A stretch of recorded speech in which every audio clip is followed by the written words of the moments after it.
Nós iremos dar sequência, então. Estou feliz, nós estamos aí em um distanciamento, né? Obrigatório devido ao novo decreto municipal.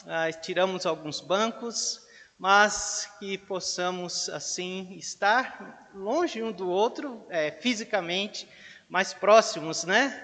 Próximos no mesmo espírito, no mesmo amor, e diante do mesmo Senhor.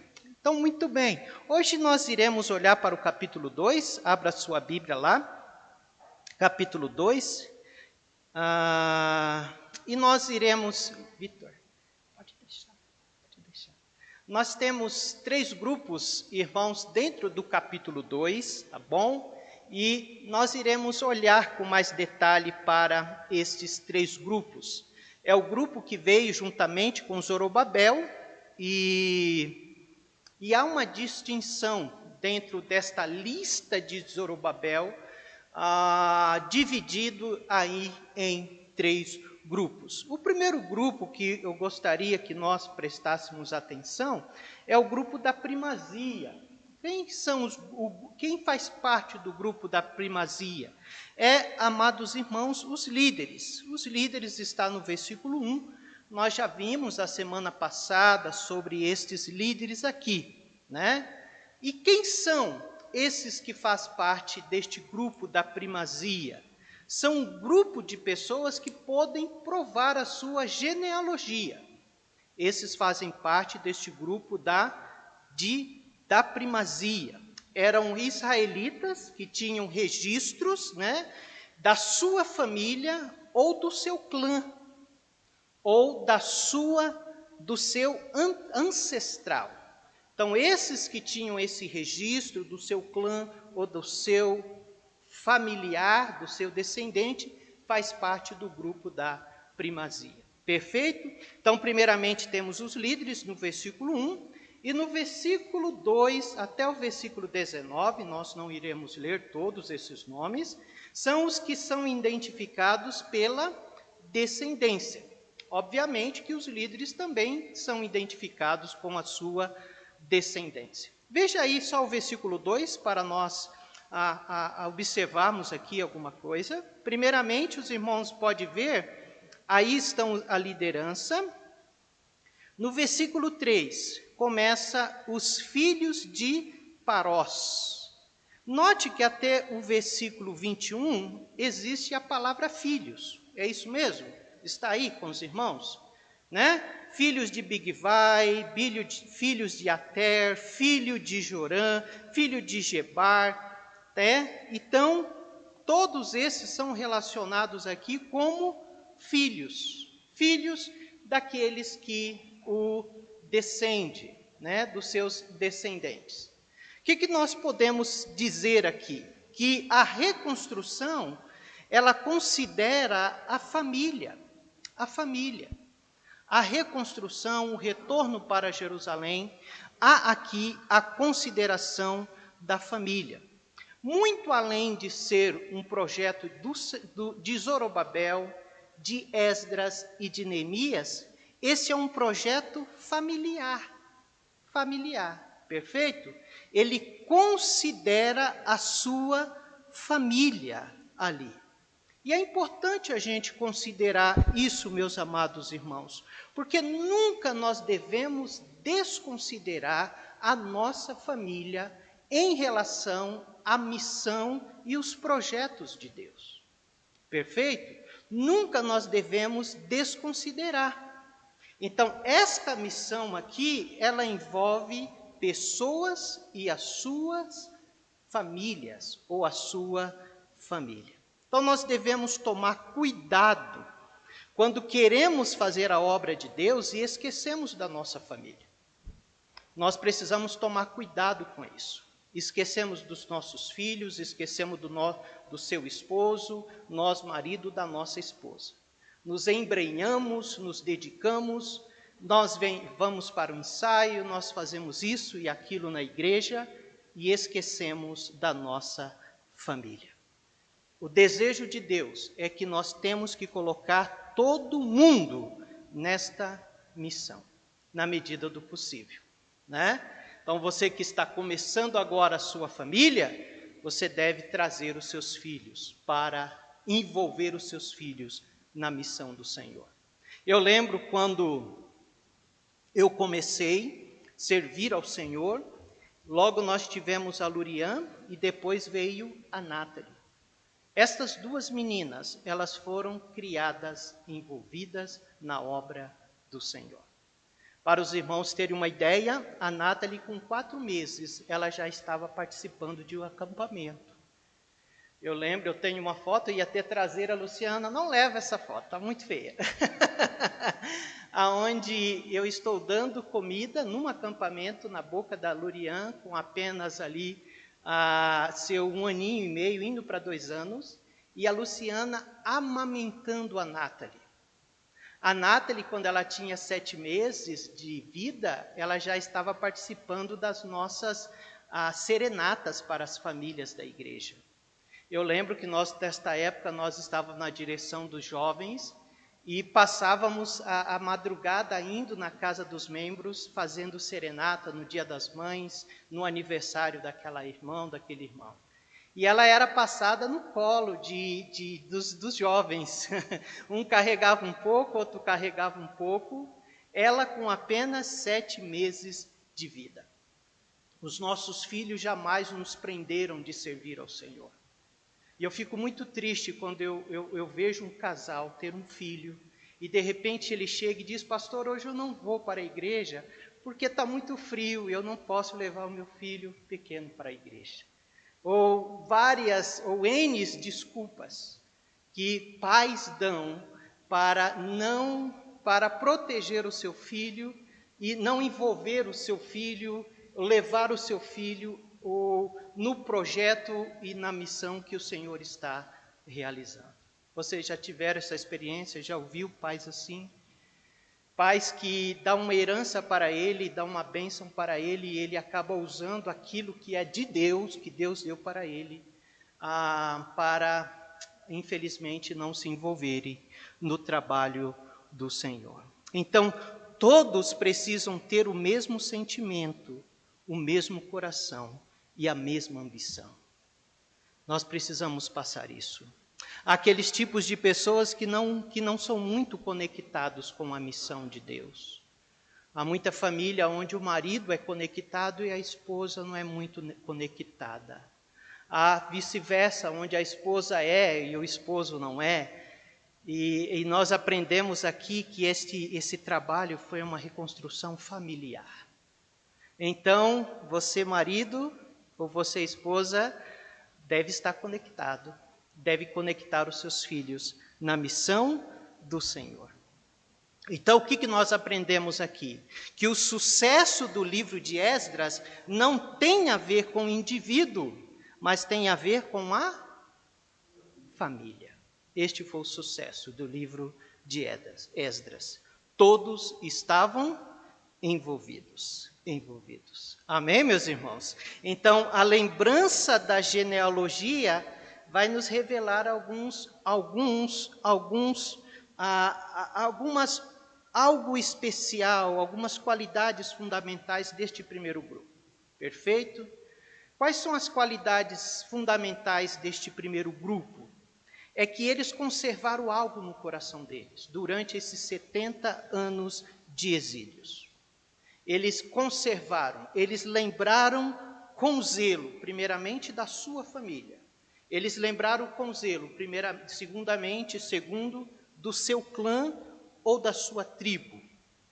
Isso vai revelar algo sobre este primeiro grupo. Isso vai revelar um elevado nível de comprometimento, primeiramente, com o seu povo, com a sua família, com a sua origem. E segundo, com Deus.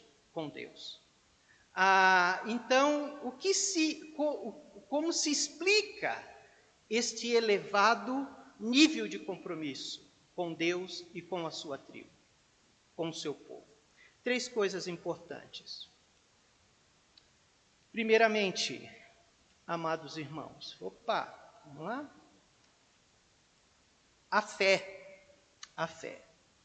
Eles conservaram durante os 70 anos de exílio, amados irmãos, uma certeza absoluta no cumprimento da promessa do Senhor. Eles se manteram lá no exílio, firmes, perseverantes em confiar no Senhor. Isso é muito importante. O tempo, a distância, a provação que eles passaram não tirou a fé do coração desse povo. Eles permaneceram crendo. E isso é fé.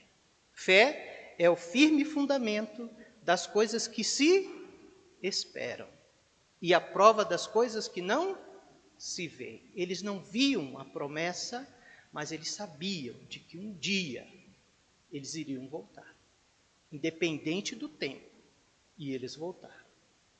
Segundo, a firme esperança. Eles mantiveram firme expectativa ao retorno a Jerusalém. A Jerusalém. Então, mais uma vez, nem a distância, nem o tempo, nem as provações foram capazes de apagar-lhes da memória a sua origem e a sua identidade espiritual. Eles criam de que um dia eles iriam voltar. E eles esperaram esses 70 anos para este retorno. Isso é maravilhoso, não é verdade? Terceiro, o amor, né? Primeiramente, pelo Senhor. Amor pelo seu povo. Amor pela sua vida espiritual. Pelo templo, pelo culto, pela adoração. Lembra de Davi? Davi, ele escreveu o Salmo 42 e Davi ansiava, suspirava pelo santuário de Deus. Ele não viu o momento de estar dentro da casa de Deus.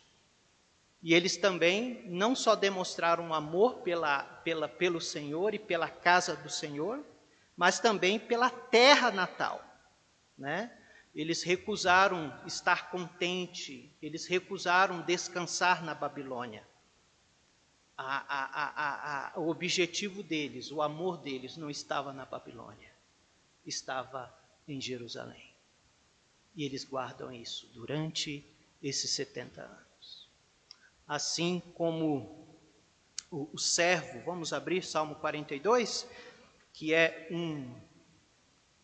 um retrato lindo, né, do coração deste povo ou deste grupo aqui. Salmos 42, quantos acharam? Salmos 42, Salmo de Davi. E ele tem como título: A alma anela por servir a Deus no seu templo. Vamos ler todos juntos? Verso 1 e 2, leiamos. Assim como o servo brama pelas correntes das águas, assim suspira a minha alma por ti, ó Deus. A minha alma tem sede de Deus, do Deus vivo.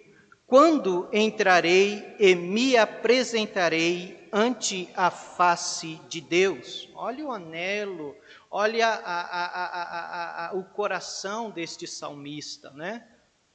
Eu quero estar diante da face do Senhor, eu quero estar diante do meu Deus.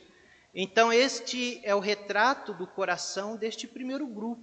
É alguém que passa 70 anos longe, mas a fé, o amor e a esperança estão presentes no coração. E o que isso tem a ver comigo? O que isso tem a ver com Laércio, né?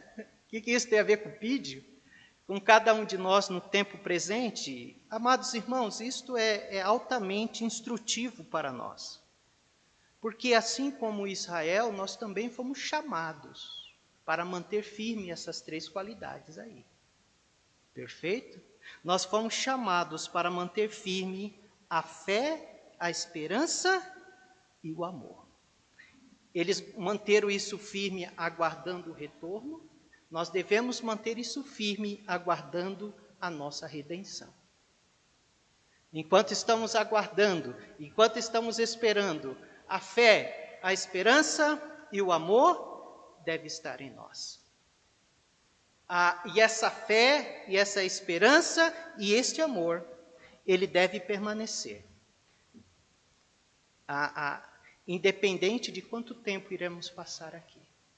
Independente de o que iremos passar aqui. Se iremos passar por provações, por lutas, ela deve permanecer no nosso coração. Amém? Essas virtudes precisam estar firmes no nosso coração. O que diz 1 Coríntios 13:13? Não precisa abrir. Agora permanecem, vamos lá?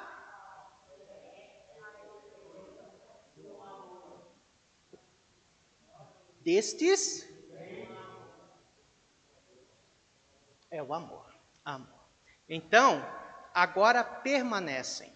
Então, note que o amor, a fé e a esperança que Deus coloca na sua palavra, ou nos ensina, não é qualquer fé, esperança e amor. A fé, esperança e amor que Deus quer que vivamos é a fé, esperança e amor que permanece. Que permanece o tempo, que permanece as provas, que permanecem diante das lutas. Esta é a fé, a esperança e o amor. Assim como estas três qualidades faziam parte deste grupo, né? Deste que puderam provar a sua genealogia, estas são as marcas e a prova da nossa genealogia espiritual. A nossa genealogia espiritual está aí, na fé, na esperança e no amor. Duas perguntas para os irmãos trazerem a semana que vem respondidas. Como você provaria que ainda é um cristão? Marque aí essas perguntas. Como você provaria que você ainda é um cristão? Porque esse povo provou que era da descendência de Israel, mediante a sua descendência e mediante estas qualidades que nós podemos supor que eles mantiveram no coração. Se alguém chegar para você, me prove que você é um cristão. Você talvez vai precisar de tempo para mostrar isso. Mas guarde aí, cada um traz a sua resposta. E na semana que vem vamos fazer 2 grupos de bate-papo. Um grupo aqui e outro grupo ali conversando sobre isso. E iremos aprender juntos. Aprender com a irmã Lourdes, com a sua resposta, no seu grupo, e aprender aqui nesse outro grupo aqui com o irmão Agenor. Tá bom? Traga, como você provaria que ainda é um cristão? Segunda pergunta. De que modo você pode demonstrar em termos práticos, sua fé, esperança e amor?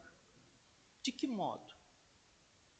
De que modo você pode dizer que é um homem de fé? Eu tenho fé. De que modo prático você pode mostrar de que você é uma mulher de esperança? Tem esperança? E de que modo prático você pode mostrar de que você ama, de que você tem um amor no seu coração? Perfeito? Traga essa semana que vem? Perfeito? Combinado? Se tiver celular aí, quiser tirar uma foto das perguntas, pode tirar, caso não queira marcar.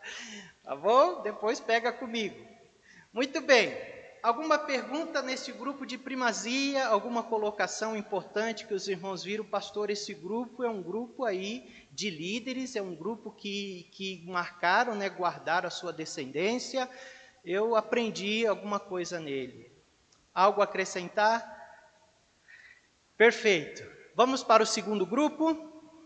Esse segundo grupo, irmãos, o primeiro fazia parte a 2 listas. Lista dos líderes e lista dos que marcaram a descendência. Agora, nesse segundo grupo, nós vamos ver que faz parte 4 listas. Há 4 listas nesse segundo grupo. Vamos ver. Aí, lá. O grupo secundário. Primeiro grupo, a primeira lista desse grupo secundário, era aqueles que tinham os nomes de suas cidades nativas. Note isso, volta a sua Bíblia lá para Esdras. Dentro do grupo secundário, tem aqueles que guardaram durante os 70 anos, talvez eles não sabiam, não sei de que descendência eu sou, de que família, mas eu lembro de onde eu vim, da cidade da onde eu vim.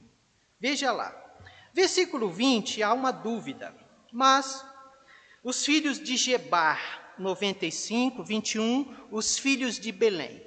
Note que agora, até o versículo 35, e começa a dizer não nome de pessoas, mas nome de lugares. Olha lá, os filhos de Belém, 22, os homens de Netofá, os homens de Anatote, os filhos de Asmasvete, os filhos de Kiriat Yarim, 26, os filhos de Ramá, os homens de Miquimás, os homens de Betel, os filhos de Nebo. Então, note que aí há os lugares. Opa, eu não lembro de que eu era da família do Antônio, de Antônio, né? Nem vai falar Antônio, não lembra, né? Mas eu lembro onde eu morava, lá em Jerusalém. Eu morava na região de Belém. Ok, de Belém. Você é daquela região. Eu lembro que eu morava na região de Betel. Então, você faz parte dos homens de Betel. Então, eles são listados aqui mediante a sua cidade de origem. Perfeito? As suas cidades nativas. Dentro deste segundo grupo, há uma segunda lista. Vejamos. A segunda lista dentro desse segundo grupo são os que conservaram apenas suas funções. Eu era sacerdote, meu pai era sacerdote lá. Eu sou de uma linhagem sacerdotal. Isso vai nos mostrar também de que ele lembrava dos seus descendentes, né? Aonde estão? Do verso 36 até o verso 58. Vamos ler? Esse dá para a gente ler, que são apenas 4 versículos. Quantos estamos? Estão juntos? Amém? Estamos juntos, Léo? Está tudo ok? 36. Os sacerdotes, os filhos de Gedaías, da casa de Jesuá, 973.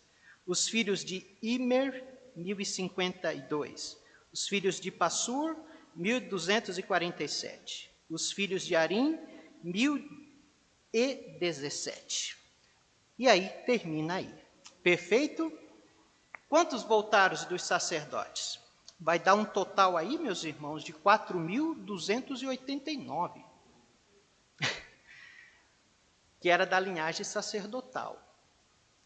Quando, irmãos, rei Davi reorganizou o sacerdócio, o rei Davi, ele dividiu em 24 grupos familiares. Nós vamos ver isso daqui a pouco. 24 grupos familiares para fazer os seus turnos de serviços, as suas obrigações sacerdotal. Desses 24, irmã, Deus te abençoe.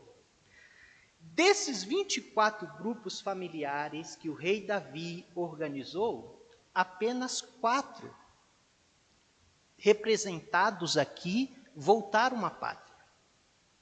De 24, apenas 4 voltaram.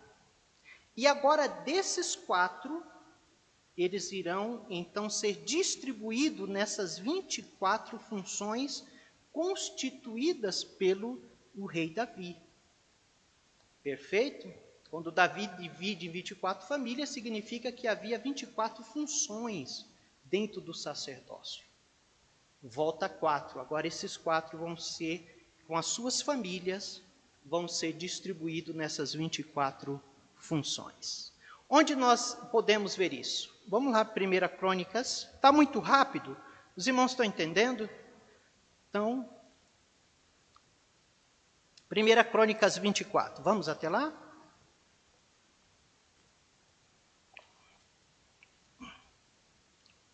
Mais importante aqui é que os irmãos entendam.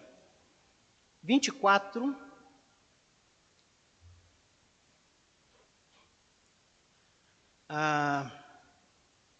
nós vamos ler, não vamos ver o verso 24, né? E depois vamos até o 18. Capítulo 24, verso 7.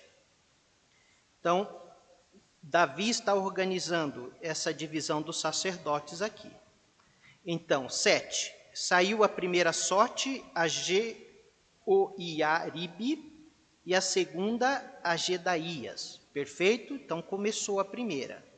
Vamos comigo até o verso 18 do capítulo 24.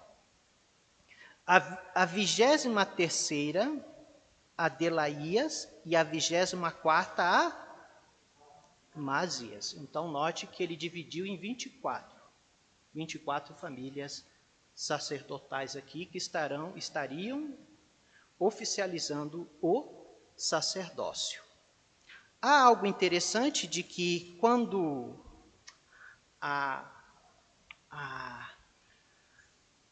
vamos até lá, Lucas 1,5.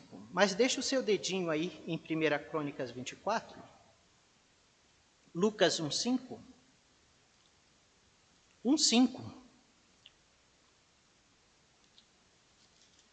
Isso, irmão. Era Zacarias que eu estava tentando lembrar. Interessante que esta formulação de família sacerdotal feita por Davi é mantida até chegar o Novo Testamento, né? Versículo 5 diz, existiu no tempo de Herodes, rei da Judéia, certo sacerdote chamado Zacarias, da ordem de quê?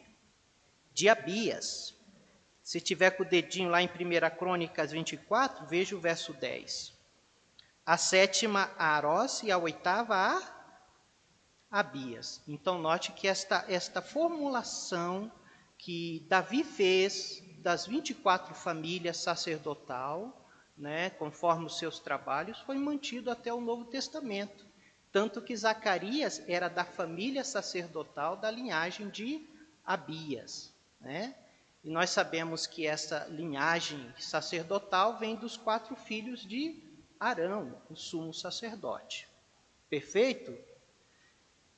A segunda ou terceira lista que vai vir deste grupo secundário são os sacerdotes. Perfeito? Então, os levitas, desculpa. Temos os sacerdotes e temos os levitas. Levitas estão no 40 a 42. 40 a 42. Não precisamos ler, mas começa lá os levitas, lá, os filhos de Jesuá e de Caminiel, dos filhos de Odavias, 74. Agora há uma coisa interessante aqui. Os sacerdotes vieram um total de 4.289. Agora, dos levitas, retornaram apenas 341. 341 levitas. Apenas uma minoria de levitas voltaram. E na época, quando Moisés, os irmãos vão lembrar disso, passou a lei dos dízimos e das ofertas, Moisés instituiu, o próprio Deus instituiu ali por meio de Moisés, que todo o dízimo era dado para os levitas. Por quê? Porque eles eram em maior número. Agora aqui, no retorno, há uma diminuição considerada do número de levitas. Na lei dos dízimos da oferta, Moisés instituiu de que os dízimos eram para os levitas, e os levitas davam o dízimo dos dízimos aos sacerdotes. Mas aqui há uma diminuição muito grande dos levitas. Outra coisa interessante de considerar, Os levitas antes, na época de Moisés, eles eram encarregados apenas de carregarem partes do tabernáculo, as coberturas, as colunas. Mas agora aqui, os levitas, eles passam a ter um ofício ligado ao culto. Alguns são cantores, outros são porteiros, vão se tornar porteiros do templo. Então há uma mudança também nessa questão do ofício dos levitas aqui. Interessante. Algo também para se considerar, só para curiosidade, essa questão dos dízimos, algumas igrejas, irmão Michel e irmão Magenot, elas instituem o dízimo dos dízimos para missões. Entendem? Entre tanto de dízimo. Algumas igrejas tiram o dízimo do dízimo para missões. Era desse jeito? Ali também? Só para os irmãos saberem que eles estão baseando aonde isso? Eles estão baseados nesta questão aqui, aonde os levitas ganhavam todo o dízimo de Israel, era para eles, mas eles passavam o dízimo do dízimo para os sacerdotes. Ok, dando continuidade. Alguma questão a mais nos sacerdotes levitas? Não? Agora vai entrar outra lista aqui a partir do versículos 43. Como? Os servos. Como?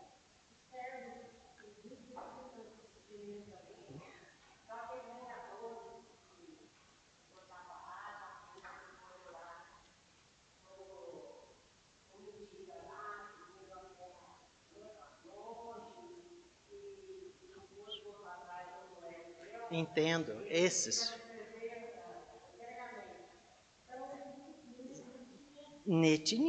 Os netinins, exatamente. No tempo de Davi também, nós vamos ver isso, Davi, com os seus oficiais, eles fundaram essa ordem dos netinins. Quem eram os netinins? Os netinins, eles se tornaram a assistente dos levitas. Abra sua Bíblia aí mesmo em Esdras, capítulo 8, 20. 8, 20.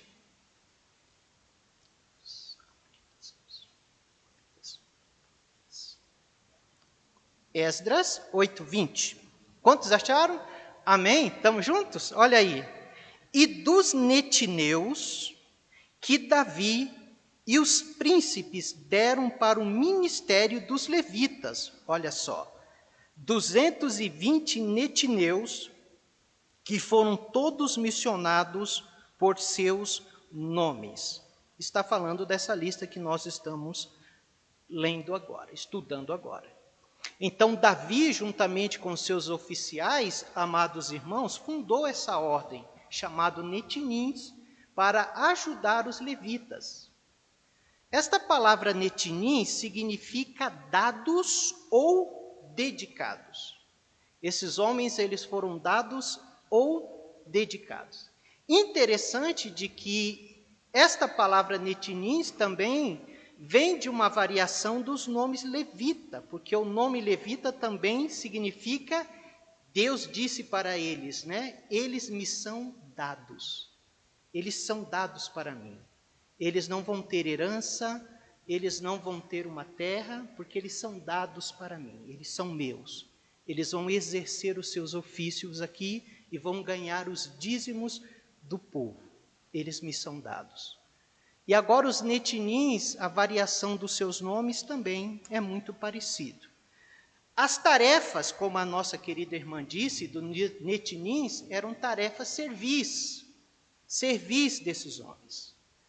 A grande maioria desses homens, ou a sua maioria, eles não têm nomes israelitas. Eles não são israelitas. Da onde surgiram esse povo? Muitas deles, através das conquistas de Davi, de terras, trouxeram esses homens cativos e se tornaram ali os netinins, prisioneiros de guerra ou imigrantes. E no caso ali de Josué, também aqueles que chegaram, se passaram-se, né, de uma terra distante e era de uma terra vizinha ali aonde Josué iria guerrear. Havia uma lei em Israel que dizia o seguinte, que aqueles que aceitassem a circuncisão, eles recebiam a bênção da aliança, independente da sua origem. Aqueles que aceitassem a circuncisão, as bênçãos da lei, as bênçãos de Deus também cairiam sobre eles. E eu creio que é o caso dos netinins. Eles se submeteram às práticas religiosas, espirituais de Israel. Eles foram circuncidados. Onde nós podemos ver isso? Lá em Êxodo. Abra sua Bíblia lá. Êxodo 12. Deu certo, Vitor? Esse Vitor, olha, gente. O Lucas e o Vitor fazem uma dupla abençoada, né?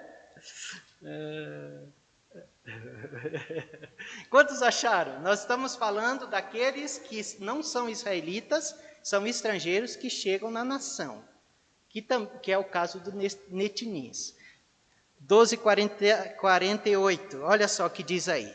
Porém, há um porém aqui, se algum estrangeiro se hospedar contigo e quiser celebrar a Páscoa do Senhor, seja-lhe circuncidado todo homem, e então chegará a celebrá-la, e será como o natural da terra, mas nenhum incircunciso comerá dela.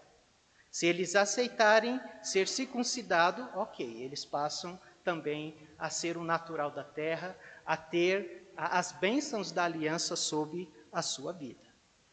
Número 15 também fala sobre isso. Vamos lá? Número 15, verso 14 e 15. Números 15, 14 e 15. Quantos acharam? Amém? Estamos juntos? Estamos estudando a lista dos que voltaram. 14 e 15 diz: quando também peregrinar convosco algum estrangeiro, ou que estiver no meio de vós nas vossas gerações, e ele apresentar uma oferta queimada de cheiro suave ao Senhor, como vós fizestes, assim fará ele.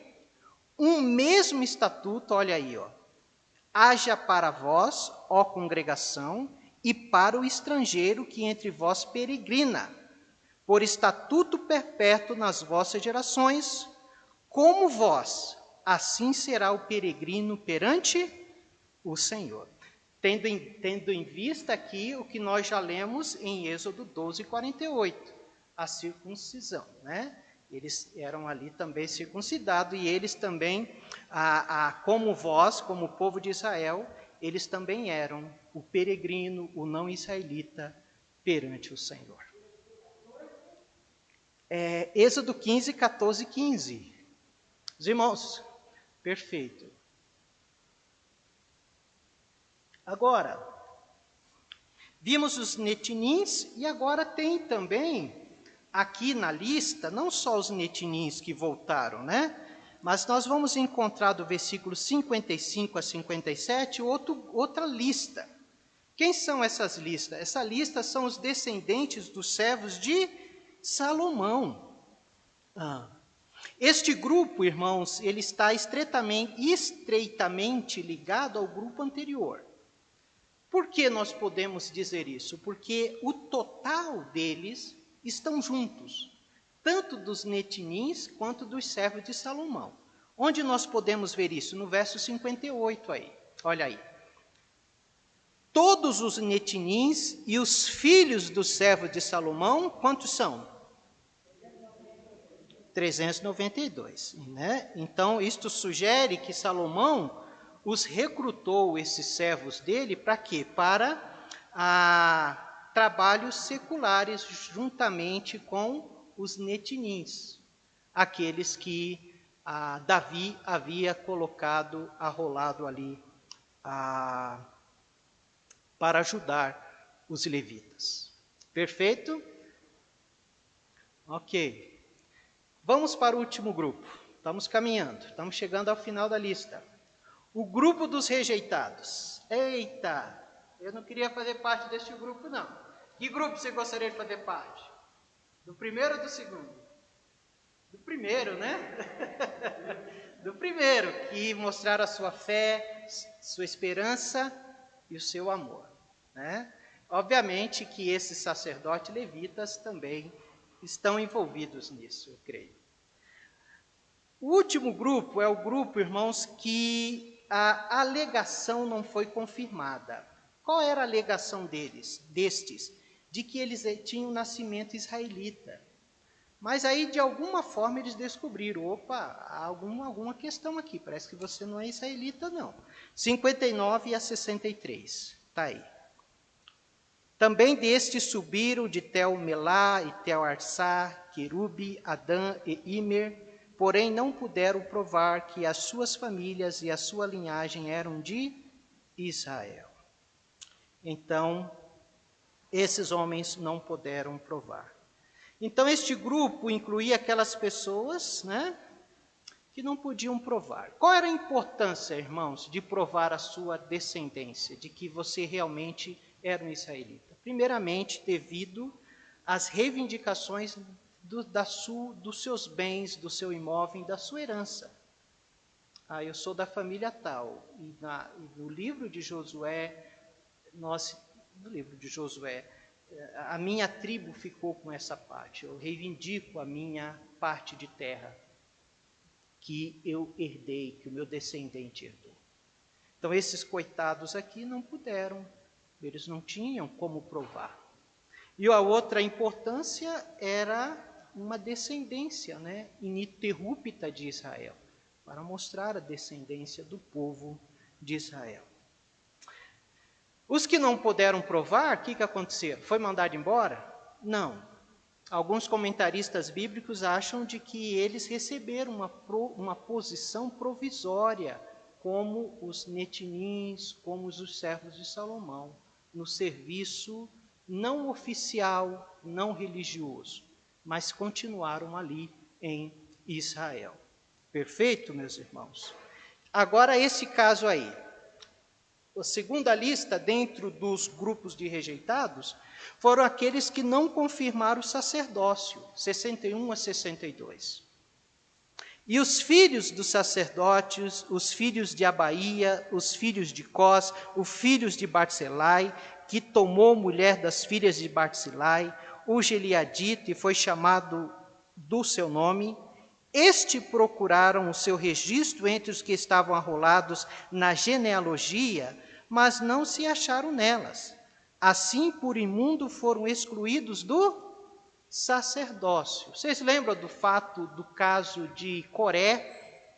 Né? Lembra de Coré? Eu creio que esta lição de Coré ficou muito presente na mente dos israelitas. Ficou muito presente, né? Coré, ele queria forçar o caminho para o sacerdócio. Então, isso estava na lembrança do povo de Israel, a esse comportamento semelhante. Vocês querem forçar o sacerdócio, né? Então, esta preocupação aqui de banir esses homens do sacerdócio não era excessiva, mas um dever. Nós vimos o que aconteceu e Deus se irou com a turma de Coré.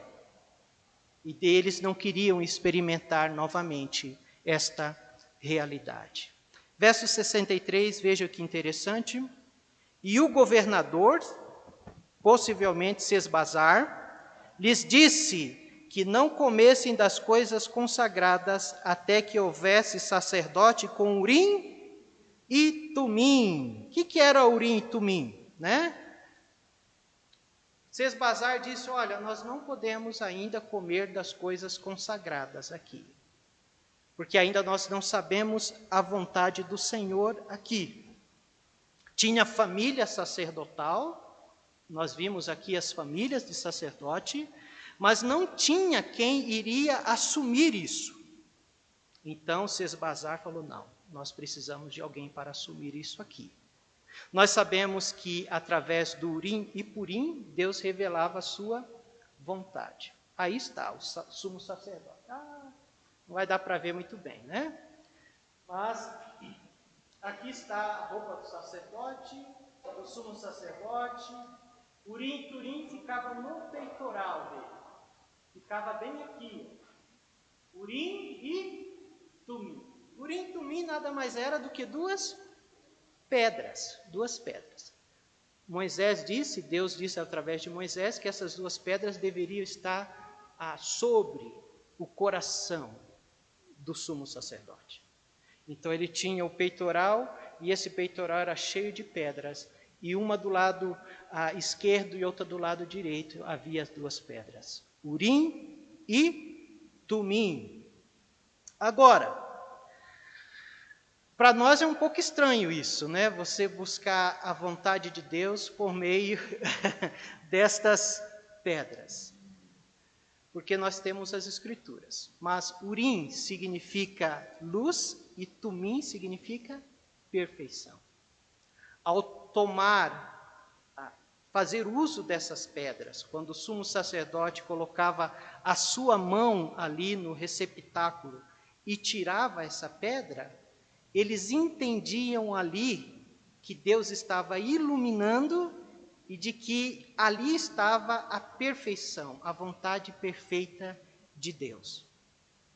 Alguns dizem, amados irmãos, de que o verso ou inverso da pedra, quando caía as duas com o mesmo verso, era sim de Deus. Ou mesmo inverso, era o sim de Deus. Mas quando uma estava com o verso e a outra estava com o inverso, era o não de Deus. Eles entendiam de que não adianta, que Deus não estava abençoando, de que não era da vontade de Deus, que não havia luz ali de Deus, não havia perfeição de Deus. Quando nós olhamos para o Novo Testamento, onde os discípulos têm que escolher os 12, o 12 tinha 11, e eles vão, como que eles escolhem o 12º? Oraram e lançaram sortes. E a sorte caiu sobre Matias, e ele já tinha o Espírito Santo de Deus. Hoje, aquele povo, né, tanto do velho como do novo, eles estão formulando, estão vivendo aquilo que nós temos hoje, as Escrituras. Graças a Deus que nós temos as Escrituras, porque agora, por meio das Escrituras, nós temos o bom senso. Por meio das Escrituras, nós vemos que Deus se revela por meio da palavra. Nós conhecemos o caráter de Deus, nós conhecemos aqui os desejos de Deus e nós conhecemos por meio da sua palavra os propósitos de Deus. Mas eles não tinham isso, eles não tinham a palavra. Então eles faziam uso dessas pedras aqui. Eu fico imaginando que isso é uma bênção para nós, porque isso nos faz orar mais, isso nos faz depender mais da palavra de Deus. Se hoje, em todo o tempo, a vida cristã já é um grande desafio, um crente viver uma vida de oração, uma vida focada na palavra. Imagine se ele tivesse ainda mais um artifício, algo para ele poder saber a vontade de Deus.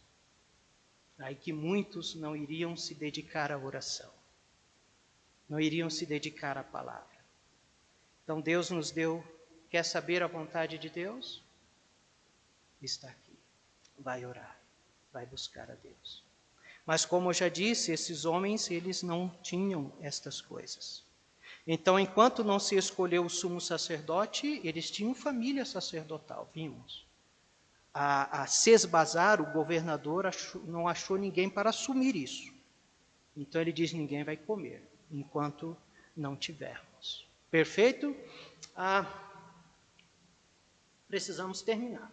Mas Por último, irmãos, nós temos aí os servos. Servos está bem aí embaixo. Os servos aparece no verso 65. Eu não coloquei o versículo do servo, coloquei. Afora os seus servos e as suas servas. Não vai dar tempo, mas eu quero que os irmãos vejam o número de servos, que foram 7.337. Também tinham 200 cantores e cantores. Vocês não acham um número excessivo de servos? Quem eram esses servos? Eram os escravos. Fazendo a conta do total que voltaram, vai dar cerca de um servo para cada 6 livres. A cada 6 livres tinham um servo. Poxa, mas é um povo que está vindo cativo? Não é? É um povo que foi para a Babilônia cativo e agora esse povo está voltando com riquezas e com servos? Como nós sabemos que esse povo era um povo rico, voltaram de lá abençoado por Deus? O versículo 69 nos fala sobre isso. Conforme as suas posses, deram para o tesouro da obra em ouro 71.000 dracmas e em prata 5.000 libras e 100 vestes sacerdotal. Note que esse povo que está voltando é um povo grandemente abençoado por Deus. Deus abençoa o seu povo de forma extraordinária. Mas semana que vem nós vamos ver que quando Ageu escreve, mais ou menos, amados irmãos, 20 anos depois que esse povo está na terra, esse povo vai empobrecer. Eles vão empobrecer. Eles vão chegar em Jerusalém ricos, com servos, com dinheiro que eles vão doar, com prata, com ouro que eles vão doar. Mas em um período de 20 anos, vai haver uma pobreza por eles. E nós vamos ver o porquê. Por quê? Já vou adiantar para os irmãos. Eles chegaram lá e foram cuidar das suas casas. Ageu vai escrever: que negócio é esse? Vocês estão cuidando das suas casas enquanto a minha casa está deserta? Ou seja, qual é a lição que nós tiramos? Que quando nós esquecemos das coisas de Deus, da casa de Deus, não há prosperidade, não há bênção. Primeiro Deus, depois nós. E esse povo chegou, Laércio, eles começaram bem. Mas com o passar do tempo, nós vamos ver que inimigos vão se levantar e eles vão se enfraquecer, eles vão se desanimar, e aí eles vão acabar mudando o foco da missão. E Deus vai pesar a mão. Que Deus nos abençoe. Que nós possamos, daquilo que nós aprendemos hoje, tirar lições para as nossas vidas, nossa vida prática. Não se esqueça das 2 perguntas.